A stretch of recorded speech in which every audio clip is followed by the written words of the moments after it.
Në rajonin malor të Gjirokastrës, ku era përshpërit midis gurëve të lash dhe ullinjve të përdredhur, lindi Albani. Një i ri me sy të errët si netët e ftohta të fshatit të tij dhe me shpresë që i digjet në gjoks. Ai e mbante emrin e vendit të tij si fatin e tij dhe gjaku i nxehtë i rinis pulsonte nga krenaria. Ai jetonte me nënën dhe dy vëllezërit e tij të vegjël në një shtëpi të thjeshtë prej guri, ku buka ndahej me heshtje dhe nder. Ai mbante në zemër një dashuri të rrëfyer për një vajzë që qëndiste flamuj për ushtarët. Por nuk ishte për të që ai u largua, ishte për tokën, për emrin, për diçka më të madhe se ai vetë. Kur erdhi thirrja, Albani u largua pa u kthyer pas. Ai mbante një çantë shpine të lehtë, por zemra e tij ishte e rëndë. Në kampin stërvitor ushtarak në Tiranë, gjithçka ishte e re, e vështirë, ndryshe. Por asgjë nuk ja tërhoqi vëmendjen më shumë se kuaj. Bisha të forta, të shqetësuara, me sy që dukeshin sikur e kuptonin dhimbjen e njerëzve. Midis tyre, njëri spikaste, një kal i fuqishëm, me një gëzof ngjyrë kafe të errët pa asnjë tëmet, sikur të ishte gdhendur nga një gur i vetëm i gjallë. Besniku, thanë instruktorët, ishte i pathyeshëm. Ai kishte eliminuar tashmë 2 rekrut. Ai reagoi me tërbim ndaj prekjeve të papritura. Askush nuk guxoi të afrohej. Megjithatë, Albani nuk përdori forcë. Ai u gjunjëzua. Ai e la kalin ta nuhaste. Ai uli kokën. I respektuar. Besniku shikoi në heshtje. Kjo nuk ishte një dhuratë. Ishte shpirt. Të nesërmen, Albani u emërua shoferi i tij. Nuk ishte e lehtë. Besniku i testoi kufit e tij, refuzoi urdhra, ngeci. Por me kalimin e kohës, durimi i Albanit e mposhti mosbesimin e kafshës. Ajo e ushqeu me duart e veta. Ai flinte pranë stallës së tij. Ai përshpëriti fjalë të ulta edhe pa pritur përgjigje. Muajt që pasuan krijuan jo vetëm muskuj dhe reflekse, por edhe diçka më të rrallë, vetbesimin. Në ushtrimet luftarake, besniku u përgjigj edhe para komandës. Ai kërceu mbi pengesat. Ai vrapoi në një model zigzag midis shpërthimeve të simuluara. Ai e mbrojti Albanin sikur të ishte pjesë e trupit të tij. Kali e dinte kur Albani ishte i lodhur, i friksuar ose kur mendonte për shtëpinë. Dhe Albani e dinte kur besniku ishte i shqetësuar ose vigjilent ndaj një rreziku të padukshëm. Gjatë një stërvitjeje nate, grupi ra në një prit të simuluar. Zjarre, britma, tym. Njëri nga shokët e Albanit ra në një hendek të cekët, duke i shtrembëruar kyçin e këmbës. Mes kaosit, besniku u rrotullua mbi këmbët e pasme dhe, i udhëhequr vetëm nga tensioni i Albanit mbi freret, vrapoi drejt ushtarit të plagosur. Ajo ul fort dhe e lejoi të hipte shpejt. Albani i udhëhoqi të dy nga skena, ndërsa besniku kërceu mbi trungje dhe gur. Instruktori, me gojë hapur, nuk tha asgjë. Ai thjesht shkroi diçka në fletoren e tij. Atë natë, ndërsa pastronte gëzofin e besnikut me një leckë të lagur, Albani nxori nga xhepi një copë të vogël pëlhure të qëndisur. Kishte ngjyrat e kuqe dhe të zeza të flamurit shqiptar. Ai e mbështolli me kujdes pëlhurën dhe e futi diskret në gërshetat e krifës së besnikut. Ishte simboli i tij. Amuleti juaj. Një sekret midis të dyve. Moti po bëhej më i ftohtë. Malet ishin të heshtura. Dhe thashethemet e luftës u përhapën si zjarri në pyll. Urdhrat do të vinin së shpejti. Por Albani nuk kishte më frikë. Ai kishte një kal pranë tij që nuk ishte thjesht një kafshë. Ai ishte një vëlla, një mburoj, një zgjatim i shpirtit. Dhe besniku, në mënyrën e tij, e dinte gjithashtu këtë. Nga maja e kodrës, atë mëngjes, të dy shikonin dritat e qytetit në distancë. Asnjëri prej tyre nuk flinte. Ata e dinin se ajo që do të vinte do të kërkonte më shumë se sa guxim. Do të kërkonte besnikëri. Dhe ajo ishte tashmë e vulosur. Qielli ishte gri mbi fushat e shkretuara të Shqipërisë lindore. Era e barutit dhe e tokës së djegur e përzier me erën e keqe të frikës dhe të gjakut. Albani, që tani nuk ishte më një ndërrimtar i ri, galoponte me besnikun përmes llogoreve të improvizuara dhe rënojave që dilnin tym. Lufta, të cilën ai e kishte imagjinuar si një akt trimërie, tregoi fytyrën e saj më mizore. Trupa pa emër. Britma pa fund. Shpërthime që bën tokën të dridhej. Besniku ishte speranca e tij. Mes kaosit, sytë e kalit ende tregonin kthjelltësi. Ata përparuan së bashku në zjarr të rëndë. Ata mbronin njëri tjetrin. Disa net, Albani fshihej pas trupit të kalit të tij, ndërsa plumbat gjurmëlënës bredhnin në përqiell, dhe besniku, edhe pse i lodhur, heshte, sikur e dinte që prania e tij shpëtonte jetë. Nuk ishte më një kafshë lufte. Ai ishte ushtar. Një vëlla. Ishin ditë të tilla, deri në momentin e pashmangshëm. Në një bastisje në agim, Albani u godit. Një cip në bark, e thellë, që djeg. Ndjeu gjakun që i rrifte, por u përpoq të qëndronte sipër besnikut. Kali e ndjeu. Ai pshërtiu i dëshpëruar dhe vrapoi përsëri drejt pjesës së pasme. Ai u lëkun, por nuk u ndal. Çdo hap ishte një luftë me kohën. Albani humbi forcën, trupi i tij u dobësua, dhimbja u tret në një mjegull të çuditshme. Ata mbërritën në stacionin e ndihmës. Britma. Ushtar që tërheqin Albanin. Besniku duke rezistuar. Mjekët po përpiqen ta largojnë kalin. Albani ja zgjati dorën, të dobët dhe duke u dridhur. Besniku e shtyu hundën drejt saj. Të dy u përballën me njëri tjetrin për herë të fundit. Albanit i mbusheshin syt me lodh. Kali dukej se e kuptonte, edhe pa fjalë. Ai hingëlliti me zë të lartë, duke shkaktuar rënkime edhe nga ushtarët më të fortë. Ishte e nevojshme të kapej kafsha në kurth. Ata u ndan kështu. Albanin e quan me barel, me sytë e ngulur në qiellin e zbet, duke u përpjekur të kujtonte zhurmën e hapave të besnikut. Kali mbeti i palvizshëm, me pëlhurën e kuqe dhe të zezë ende të lidhur pas krifës së tij, tani të njollosur me gjak dhe pluhur. Lufta nuk priti ndjenja. Albani u transferua në një spital fushor. Ai kaloi ditë midis jetës dhe vdekjes. Ndërhyrje kirurgjikale, ethe, heshtje. Kur hapi sytë dhe mundi të merrte frym pa dhimbje, bota ishte tashmë ndryshe. Ai ishte liruar nga ushtria. Ai mbante medaljen e mbijetesës dhe peshën e mosdijes për fatin e mikut të tij. Ai u kthye në fshatin e tij me hapa të ngadalt dhe me një vështrim të largët në sy. Kodrat dukeshin më të vogla. Rëkeja nuk këndonte më si më parë. Përqafimet nga nëna dhe vëllezërit e tij nuk ishin të mjaftueshme. Natën, e pash besnikun në ëndrat e mia, mund të nuhasja leshin e lagësht. Nxehtësia e trupit kundër tëndit. Dhe u zgjova me lot në sy. Askush nuk pyeti. Askush nuk e kuptoi. Ishte sikur një pjesë e tij të kishte mbetur në fushat e betejës. Ndërkohë, kilometra larg, në një qendër veterinare ushtarake, besniku kishte mbijetuar. I plagosur, po, me shenja në putra dhe një devijim të lehtë në ecje. Por i gjallë. Ushtarët thanë se kafsha refuzoi kalorësit e tjerë. Nuk kam ngrënë siç duhet. Ai hingëllonte sa herë që dëgjonte hapa njerëzish. Me rastin e parë, ai këputi frerët dhe vrapoi në fusha. E gjetën 3 ditë më vonë, duke qëndruar në anë të rrugës, sikur të priste diçka. Me kalimin e kohës, pa kujdesia u rrit.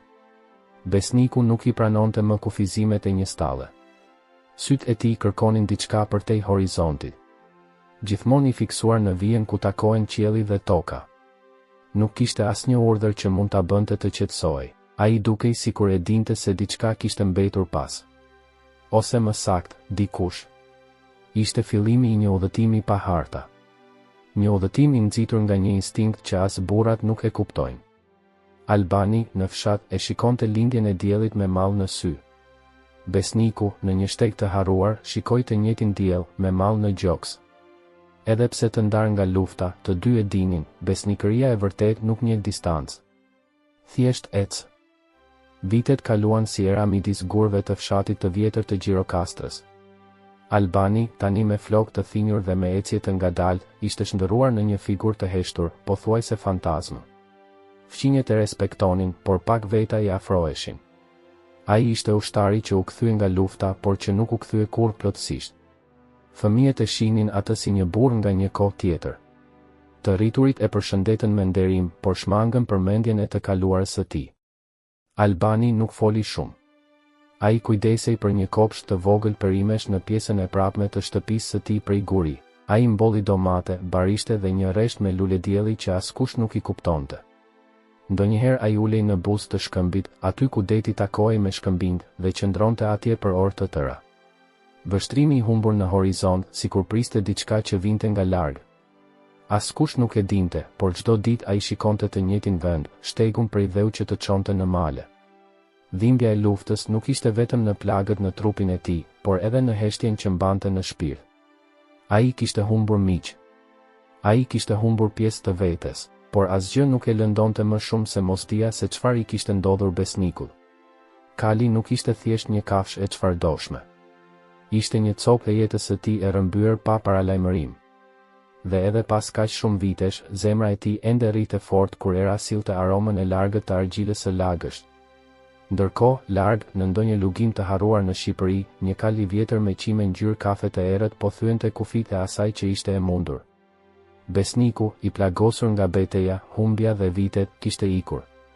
Ai iku nga një vath në një mëngjes të ftohtë. Gardhe të thyera.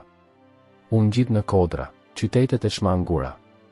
Ai thjesht ndoqi instinktin e tij. Diçka po e thërriste. Një kujtim i gjallë. Një lidhje që koha nuk e ka fshirë. Udhëtimi ishte brutal. Ai u ngjit në male të akullta, kaloi lumenj të akullt, u përball me ditë urie dhe net të ftohta. Fundrat e tyre ishin të lodhura. Gëzofi, më i errët. Por sytë e tij ende shkëlqenin me një forcë që i tremte këdo që i shikonte. Disa thanë se ishte një kal fantazmë. Të tjerë se ishte një kafshë e bekuar. Ai u shfaq dhe u zhduk.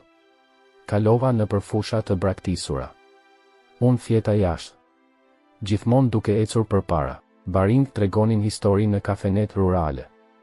Një kal i vetmuar, i vjetër por i fortë, ishte parë në kufi. Në fshatrat aty pranë, fëmijët betoheshin se e kishin parë duke parë perëndimin e diellit. Tregtarët, kur ngjiteshin në male, shihnin gjurmë të thella aty ku nuk kishte bagëti.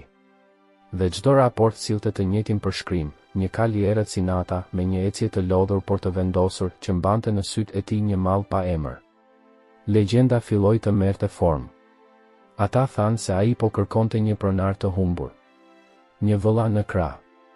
Të tjerë besonin se ishte thjesht çmenduri e të moshuarve, por thashethemet u përhapën si era nëpër fusha. Një kafshë lufte që sfidoi kohën. Që e përshkoi Shqipërinë vetëm me një drejtim. Besniku nuk u ndal. As kur më dhembnin gjunjët, as kur kisha etje. Ai kaloi pranë shtigjeve që ai dhe Albani kishin kaluar dikur së bashku. Unë njoha pemën. Kishte erë gurësh. Dhe gjithmonë e ndoqi. Gjithmonë përpara. Udhëtimi i tij nuk ishte i verbër. Ai ishte besnik. Besnik deri në lidhjen e fundit të pathyeshme. Në fshat, Albani mblidhte gjithë menteje në muzë. Qielli po fillonte të errësohej, me re të dendura që po i afroheshin maleve. Një ogur, ai ndjeu diçka. Një presion në gjoks, si një kujtim që po zgjohet. U ndal. Ai e shikoi përsëri shtegun, siç bënte çdo ditë. Por këtë herë diçka ishte ndryshe. Koha në fshatin e Gjirokastrës dukej se ecte më ngadalë brenda shtëpisë prej guri ku jetonte Albani. Ushtari i vjetër shtrihej në shtratin e tij, i mbështjell me batanie që nuk ishin më të ngrohta. Lëkura ishte e hollë, syt gjysmë të mbyllur, por brenda tij kishte diçka të gjallë, një kujtim i mbetur, një emër që i digjej në mendje si prush që nuk shuhet kurrë. Albani murmuroi but, ndonjëherë duke lëvizur buzët pa nxjerrë zë. Ata që i kushtuan vëmendje të madhe vunë re se ai po përsëriste vetëm një emër. Besniku. Gjithmonë ai. Ai nuk e quajti atë nën, vëlla apo vën. Ai u bëri thirrja atyre që kaluan llogoret e ferit me të.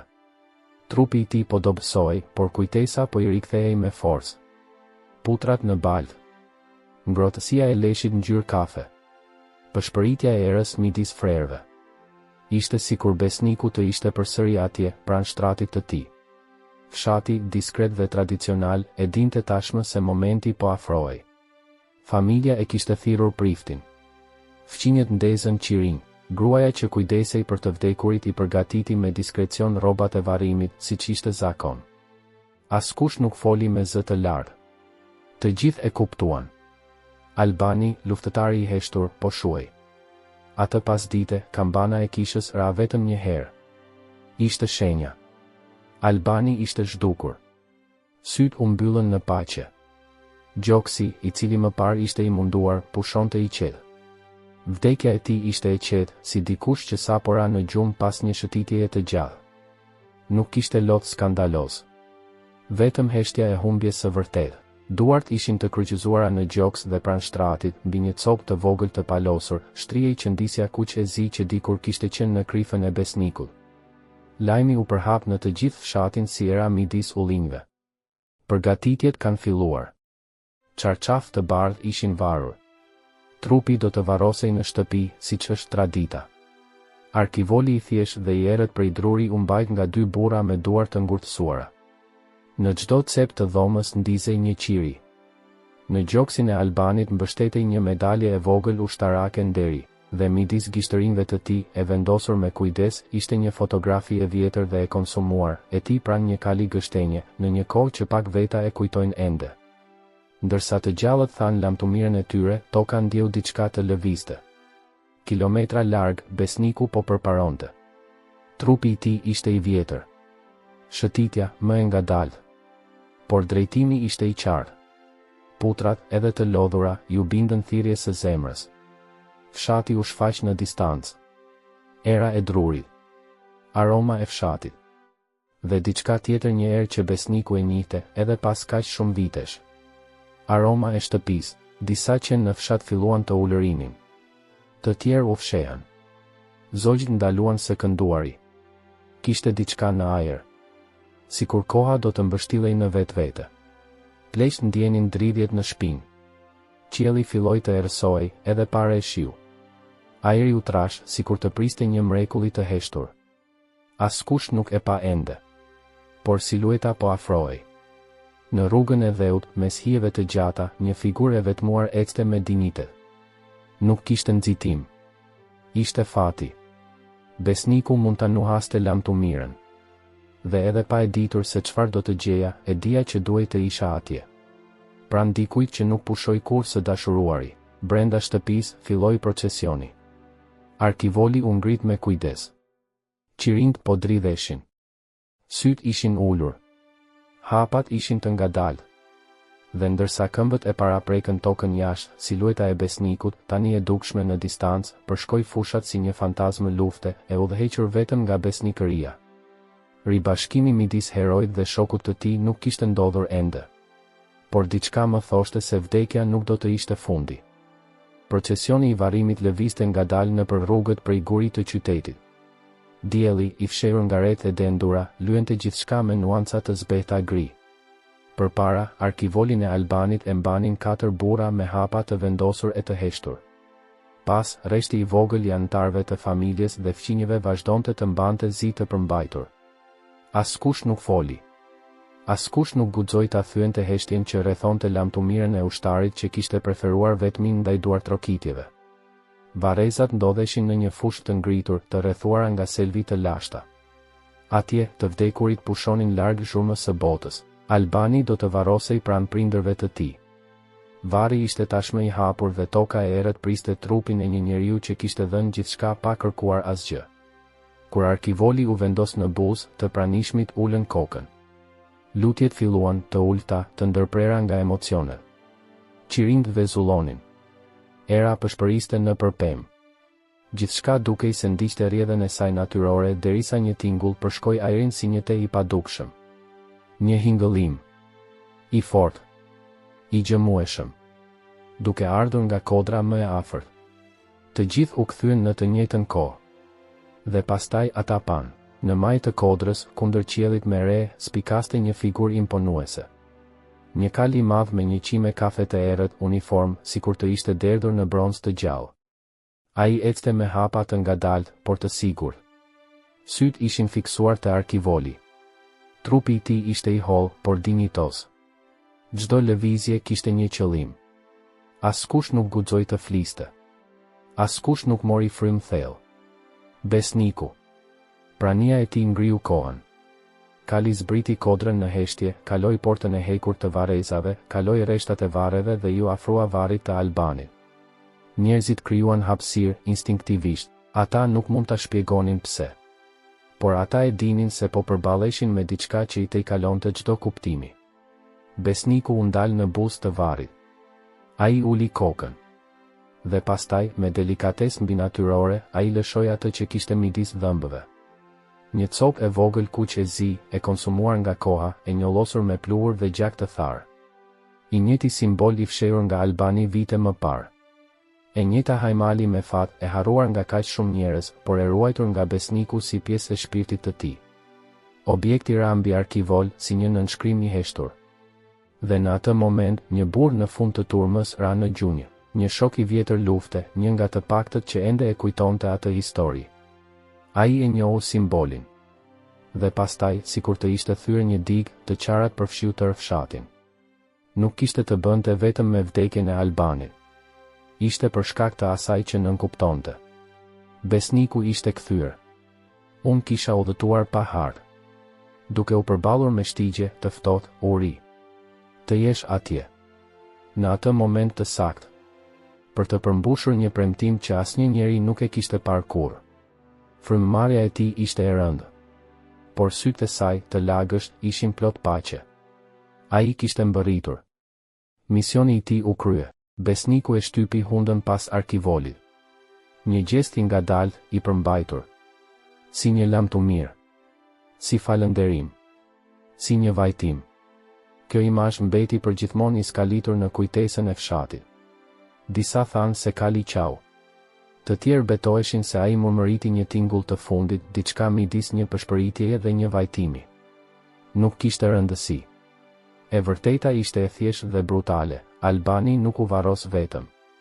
Në ditët që pasuan, besniku qëndroi pranë varrit.